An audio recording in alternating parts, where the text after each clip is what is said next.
नमस्कार, मैं आलोक कुमार पूर्णिया बिहार से आप सबों का स्वागत करता हूं। आज 16 अक्टूबर है, यानी कि विश्व खाद्य दिवस, वर्ल्ड फूड डे। ये एक इंटरनेशनल दिवस है। World food day is an international day being celebrated worldwide to commemorate the day of founding of the United Nations Food Agriculture Organization. United Nations की एक स्पेशलाइज्ड एजेंसीज जिसका नाम FAO है, food and agriculture organisation, 1945 ईस्वी में आज की ही तारीख को इसकी स्थापना हुई थी। इसी स्थापना दिवस को याद करने के लिए पूरे विश्व में world wide world food day मनाई जाती है। फूड का हमारे जीवन में कितना इंपॉर्टेंस है ये हम सभी लोग जानते हैं। कोई भी स्पेशल डे जो हम लोग मनाते हैं उसका एक विशेष रीजन ये होता है कि लोगों में एक अवेयरनेस लानी है। अवेयरनेस कैंपेन होता है किसी भी स्पेशल डे का सेलिब्रेशन, और इस इवेंट को ऑर्गेनाइज करके हम किसी भी दिन को काफी स्पेशल बनाते हैं। वर्ल्ड फूड डे, फूड के बारे में यदि हम बात करें और यदि आमतौर पर फूड के बारे में अपने बच्चों को बताना हो तो हम क्या बताते हैं? हम ये बताते हैं कि फूड कब खाना है, किस प्रकार के फूड को खाना है, फ्रेश फूड खाना है, बासी खाना नहीं खाना है। खाना हम जो भी खाएं पूरे मन से खाएं, पूरा खाना खाएं, खाना को बर्बाद ना करें, क्योंकि बहुत बड़ी आबादी हंगर के कारण उनकी मौत हो जाती है। एक फूड के लिए एक बड़ी ऑर्गेनाइजेशन है, आप उनका नाम जानते हैं, वर्ल्ड फूड प्रोग्राम, जो कि हंगर्स के लिए काम करती है। और 2020 ईस्वी में इस वर्ल्ड फूड प्रोग्राम को, इस ऑर्गेनाइजेशन को पीस की नोबेल प्राइज भी दी गई थी। हम अपने बच्चों को ये बताते हैं कि फूड हमेशा बैलेंस डाइट होनी चाहिए। हम जो खाते हैं हमारे खाने में सारे न्यूट्रिएंट्स होने चाहिए। कार्बोहाइड्रेट्स, प्रोटीन्स, फैट्स के साथ साथ विटामिन्स और मिनरल्स का भी विशेष ध्यान रखना है। ये बातों को भी हम बताते हैं। हम लोग जनरली अपने भोजन में प्रोटीन्स, कार्बोहाइड्रेट्स, फैट्स तो लेते हैं, लेकिन विटामिन्स एंड मिनरल्स को कभी कभी पीछे छोड़ देते हैं। लेकिन जब तक हमारे डाइट में कार्ब्स, प्रोटीन्स, फैट्स के साथ साथ विटामिन्स और मिनरल्स नहीं होगा, तब तक हमारा डाइट एक बैलेंस डाइट नहीं हो पाएगा। बच्चों में, आजकल के बच्चों में बड़ा ये कंप्लेंट रहता है कि बच्चे खाना खाते नहीं हैं, आधा अधूरा खाना खाते हैं। आप मुझे खाना दीजिए, कुछ खाएंगे, कुछ छोड़ देंगे। खाना खाने में जैसे कोई इंटरेस्ट ही ना हो, और खाने को लेकर के बड़ा नखरा, ये नहीं खाएंगे, वो नहीं खाएंगे। लेकिन पेरेंट्स की भी जिम्मेदारी बनती है कि अपने बच्चों को सारे फूड स्टफ के बारे में बताएं कि बेटा इसको खाने से क्या होता है, इसको खाने से क्या मिलता है। तो एक अच्छी ईटिंग हैबिट्स, एक अच्छी हेल्थी हैबिट्स धीरे धीरे डेवलप होगी बच्चों में, और फिर बच्चे धीरे धीरे खाना शुरू कर देंगे। ये खाद्य विज्ञान, फूड साइंस इतनी बड़ी साइंस है कि ये याद कर पाना बड़ा मुश्किल है कि कौन से फूड आइटम से कौन सा मिनरल्स और विटामिन्स मिलता है। ऐसी स्थिति में ये बहुत आवश्यक हो जाता है कि जो भी फूड आइटम्स हैं उन्हें हम जरूर खाएं। साग से लेकर के सत्तू तक खाएं, आम से लेकर के आलू तक खाएं, और न्यूट्रिशन वैल्यू का विशेष ध्यान रखें। जो बच्चे खाना अच्छे से नहीं खाते हैं, किसी भी तरह की माल न्यूट्रिशन से अफेक्टेड हो जाते हैं, डॉक्टर्स के पास जाते हैं, तो डॉक्टर्स उनको एक सिरप जरूर देते हैं जिसमें multi minerals, multi vitamins and amino acids की होती है। यानी कि हमारे फूड में प्रोटीन्स, कार्बोहाइड्रेट्स, फैट्स के साथ मिनरल्स का भी बड़ा रोल होता है। हाँ, ये सही है कि जितनी मात्रा में हमें कार्बोहाइड्रेट्स, वसा और प्रोटीन्स चाहिए होता है, उतनी मात्रा में हमें मिनरल्स नहीं चाहिए होता है, लेकिन चाहिए होता है। जैसे कुछ मिनरल्स की बात करें, या आप लोगों के घर में मल्टी मिनरल्स, मल्टी विटामिन की सिरप जरूर होगी। आप कभी उनके इंग्रेडिएंट्स को देखिएगा तो आप उसमें पाएंगे कि मिनरल्स के रूप में कुछ मिनरल्स कितने इंपॉर्टेंट हैं। जैसे यदि मैं पोटेशियम की बात करूं, पोटेशियम तो जिनको हाई ब्लड प्रेशर हो जाता है, जो लोग हाई ब्लड प्रेशर के पेशेंट हैं, आप अपनी दवाई में देखिएगा उसमें पोटेशियम जरूर होता है आपकी दवाई में। क्योंकि ये पोटेशियम का क्या काम होता है, आपके ब्लड शुगर, आपका जो हाई ब्लड प्रेशर होता है उसको ये लो करता है। पोटेशियम हाई ब्लड प्रेशर को लो करने में हेल्प करता है पोटेशियम। आप अपनी दवाई के इंग्रेडिएंट में आप जरूर देखिएगा, आप कंपोजिशन में जरूर देखिएगा। मसल्स कॉन्ट्रैक्शन हो, नर्व का प्रॉपर फंक्शनिंग हो या हार्ट का प्रॉपर फंक्शनिंग हो, सबके प्रॉपर फंक्शनिंग के लिए जरूरत होता है पोटेशियम की। साथ ही साथ एक हेल्थी डाइजेस्टिव सिस्टम के लिए और बोन्स के हेल्थ के लिए, स्ट्रॉन्ग बोन्स के लिए भी पोटेशियम की जरूरत होती है। हालांकि हम जानते हैं कि स्ट्रॉन्ग बोन्स के लिए, हेल्थी बोन्स के लिए कैल्शियम और फास्फोरस की पर्याप्त मात्रा होनी चाहिए, क्योंकि बोन्स हमारा मेनली कैल्शियम और फास्फोरस से ही बना होता है। और विटामिन के तौर पर बात करें, एक विटामिन होता है विटामिन डी, और विटामिन डी में भी vitamin D3. Vitamin D3 calcium absorption में हेल्प करता है। जब लोग बड़े एज में आ जाते हैं, ओल्डर एज में आ जाते हैं, तो जनरली कैल्शियम की कमी हो जाती है। जब ब्लड टेस्ट होता है तो मालूम चलता है कि कैल्शियम की कमी आ गई है, ऑस्टियोपोरोसिस हो गया है। जब बोन्स में कैल्शियम की मात्रा कम हो जाए तो ऐसी स्थिति को हम लोग ऑस्टियोपोरोसिस कहते हैं, जिसमें हड्डियां कमजोर पड़ जाती है और कभी कभी सेल्फ फ्रैक्चर्स का भी खतरा बढ़ जाता है। आप देखेंगे कि कोई ओल्ड एज के व्यक्ति बैठे बैठे उनका बोन फ्रैक्चर हो गया, रीढ़ की हड्डी जो है फ्रैक्चर हो गई, ऐसा होता है। तो कैल्शियम के एब्जॉर्प्शन में विटामिन डी का बड़ा रोल होता है।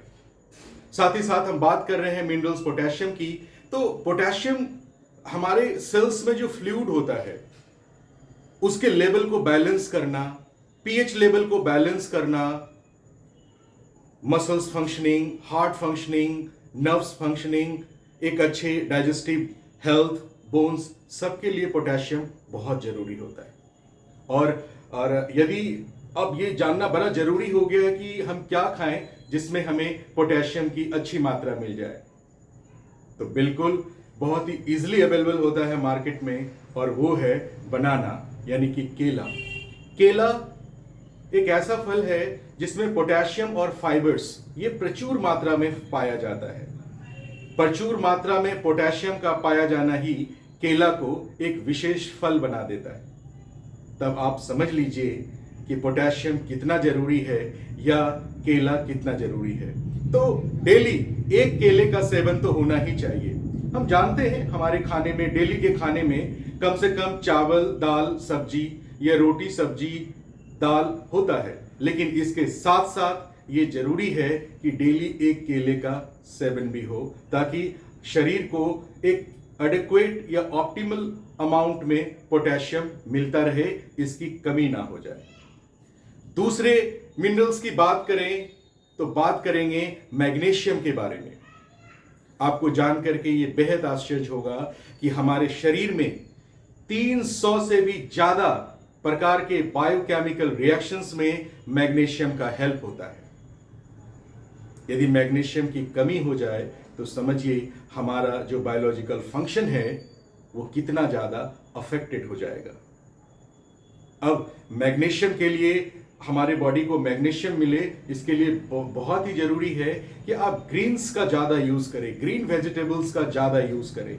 जैसे हम लोग जानते हैं ना कि जो ग्रीन पार्ट होता है प्लांट्स का, जिसको लीफ कहते हैं, जिसमें क्लोरोफिल होता है और जो प्लांट के लिए फूड बनाता है, तो ये क्लोरोफिल का एक घटक है मैग्नीशियम। मतलब ग्रीन पार्ट में मैग्नीशियम ज्यादा मिलेंगे। तो आप ग्रीन पार्ट में आप कैबेज खा सकते हैं, बीन्स खा सकते हैं, पीज खा सकते हैं, स्पिनिच, पालक साग खा सकते हैं। ये सारी चीजों से आपको मैग्नीशियम प्रचुर मात्रा में मिलेंगे और बॉडी को जो भी, एक स्वस्थ बॉडी के लिए जो भी बायोकेमिकल फंक्शंस की नीड होती है वो एक होता रहेगा, उसका रेगुलेशन बड़ा ही नॉर्मल होता रहेगा। अब बात करेंगे तीसरे और महत्वपूर्ण मिनरल्स के बारे में, जिसका नाम है मैग्नीज। ये इसलिए जरूरी है क्योंकि ये बॉडी को हेल्प करता है कनेक्टिव टिश्यू को फॉर्म करने में। अब ये कनेक्टिव टिश्यू क्या है? हम ब्लड जानते हैं, ब्लड एक कनेक्टिव टिश्यू है। Blood, lymph, bones, cartilage, ligament, tendons. Ligament क्या होता है? ये दो बोन्स को आपस में जोड़ता है, और टेंडन्स मसल्स को बोन से जोड़ता है। Tendons, ligaments, bones, cartilage, blood, lymph, ये सारे कनेक्टिव टिश्यू हैं, और कनेक्टिव टिश्यू को फॉर्म करने में हेल्प करता है मैग्नीज। साथ ही साथ सेक्स हार्मोन्स जैसे एस्ट्रोजेन, प्रोजेस्टेरॉन, गोनेडोट्रोफिन, ये सारे सेक्स हार्मोन्स जो कि आपके रिप्रोडक्टिव सिस्टम को रेगुलेट करता है।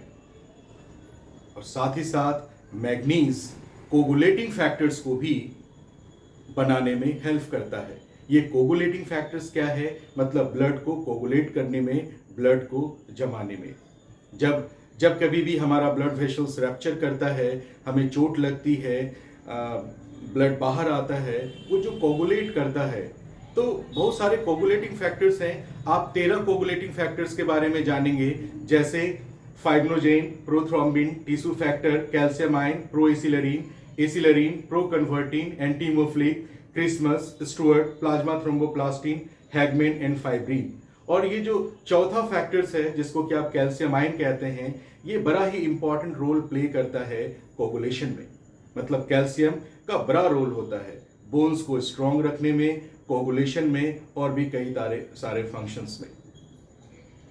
अब सवाल है कि इतना इंपॉर्टेंट मैग्नीज है, तो मैग्नीज हमें क्या खाने से मिलेगा? हम जनरली सीरियल्स में राइस खाते हैं, व्हीट खाते हैं, मेज खाते हैं, ज्वार बाजरा खाते हैं। उसी तरह से एक और सीरियल्स है ओट्स। ये मार्केट में इजीली अवेलेबल है, और ओट्स मैग्नीज का एक बड़ा सोर्स है। आप अपने बच्चे को मैगी, बर्गर, चाउमीन खिलाने से अच्छा है कि कभी फास्ट फूड देना हो, जल्दी से बना करके देना हो, और न्यूट्रिशन वैल्यू का भी ध्यान रखना हो, तो ओट्स एक अच्छा फूड है जो मैग्नीज का एक बड़ा सोर्स है। साथ ही साथ स्पिनिच, पाइनएप्पल, वॉलनट, आमंड, ये सारे के सारे मैग्नीज के बड़े सोर्स हैं। मिनरल्स के साथ साथ आप अपने सिरप में अभी तो मैंने मल्टी मिनरल्स की बात की, मल्टी विटामिन्स की बात करेंगे, तो आप उसमें vitamin A, vitamin B1, vitamin B2, B3, B5, B6 और B12 आप जरूर पाएंगे। और साथ ही साथ आप उसी दवाई में कुछ इंपॉर्टेंट एमिनो एसिड्स भी पाएंगे। हमारे बॉडी में जो प्रोटीन बनता है, उसमें एमिनो एसिड्स का रोल होता है। 20 प्रकार के एमिनो एसिड्स होते हैं: alanine, arginine, asparagine, aspartic acid, cysteine, glutamine, glutamic acid, histidine, isoleucine, leucine, lysine, methionine, proline, phenylalanine, serine, threonine, tryptophan, tyrosine and valine. 20 amino acids में से सारे एमिनो एसिड्स का सिंथेसाइजेशन हमारे बॉडी में नहीं हो पाता है, इसका निर्माण नहीं हो पाता है। इसे हम फूड लेकर के ही ले पाते हैं। इस 20 में से 9 एमिनो एसिड्स को इसेंशियल एमिनो एसिड्स के ग्रुप में रखा गया है, जो है histidine, isoleucine, leucine, lysine, methionine, phenylalanine, tryptophan, tyrosine and valine. आप अपने मल्टीविटामिन, मल्टी मिनरल्स और एमिनो एसिड्स का सिरप निकाल करके आप जरूर देखेंगे, तो आप अपने सिरप के कंपोजिशन में आप देखेंगे कि एज ए एमिनो एसिड्स उसमें आइसोल्यूसिन है, लाइसिन है, मिथ्योनिन है, ट्रिप्टोफैन है, वैलिन है। तो यदि आप या बच्चे खाने को प्रॉपर ढंग से नहीं खाएंगे, सभी तरह के खाना को नहीं खाएंगे, तो हमारा बच्चा कौन से न्यूट्रिएंट से वंचित रह जाएगा, किस न्यूट्रिएंट से, किस मिनरल से, किस विटामिन से वंचित रह जाएगा, ये कहना बड़ा मुश्किल है। बहुत ही बड़ा विज्ञान है, फूड साइंस। ये याद रख पाना या ये बता पाना बड़ा मुश्किल है कि आप ये खाइए तो आपको ये मिलेगा। इसलिए ये बेहतर होगा कि आप खुद भी और अपने बच्चों को भी सभी प्रकार के फूड, मार्केट में आप जितनी प्रकार की सब्जियां देखते हैं, जितने प्रकार के अनाज देखते हैं, सारा चीज खाइए। जब आप खाएंगे, आपको खाते हुए बच्चे देखेंगे, बच्चों को भी सभी प्रकार के अनाज खाने की आदत लगेगी और फिर सभी प्रकार के फ्रूट्स को खाने की आदत लगेगी। फिर बच्चों को डॉक्टर के पास जाने की ज़रूरत नहीं पड़ेगी, शरीर के सभी अंग स्वस्थ रहेंगे और किसी दवाई की ज़रूरत नहीं पड़ेगी। खाने में बहुत खर्च नहीं आता है, लेकिन ये बहुत ज़रूरी है कि खाना कब खाएं, कितनी बार खाएं, कैसे खाएं और कितना खाएं, इन सभी बातों का ध्यान रखना बेहद ज़रूरी है। आज वर्ल्ड फूड डे है, इसलिए मुझे लगा कि फूड के बारे में जो थोड़ी बहुत जानकारी मुझे है, मैं आपके साथ ज़रूर साझा करूं। इसमें जो भी गलतियां हुई होंगी, आप मुझे क्षमा करेंगे। बहुत बहुत धन्यवाद।